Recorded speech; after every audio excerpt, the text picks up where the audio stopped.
ਹਾਲੇ ਪਰੇਸ਼ਾਨੀ ਤਾਂ ਹੁਣ ਜ਼ਾਹਰ ਹੈ, ਤੁਹਾਨੂੰ ਸਾਰਿਆਂ ਨੂੰ ਪਤਾ कि परेशानी जी दलीलो अखबार होंगी भी है। तो असी तो दरखास्त करने आला हुकाम से, वजीर आला पंजाब से, वजीर आजम से, सुप्रीम कोर्ट चीफ जस्टिस जो अगे अपील करने कि इस मुश्किल हटाओ। ये खाद एक रैली जी मैनेजमेंट वाली रह गई है तो जिमीदारों वास्ते बड़ी परेशानी है। तो गंदम की फसल जी बहुत नुकसान जाएगी इस दफ़ा। तो बड़ी परेशानी है। खाद एक DAP भी बहुत मुश्किल मिलती है, वो भी मिलती भी है तो 9-10 हज़ार की बोरी मिलती है। तो वो तो पा नहीं सके किसान काफ़ी सारे। एक यूरिया आ जाता है, ये चलो मासा गुजारा हो जाता है। ये भी बड़ी परेशानी है, नहीं मिलती पई। सर हफ्ते के 1-2 बोरी मिलती है, तो भी जीरो अखबार हो गए। सुबह 9 बजे आई था तो 12-1 बजे नाल एंड कर देंगे ने। कोई खाद के खत्म हो गई है।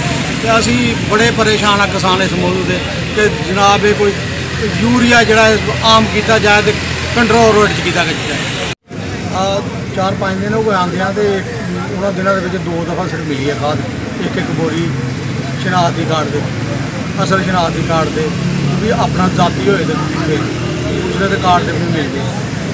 बड़ी दुश्वारी है तो बड़ा ही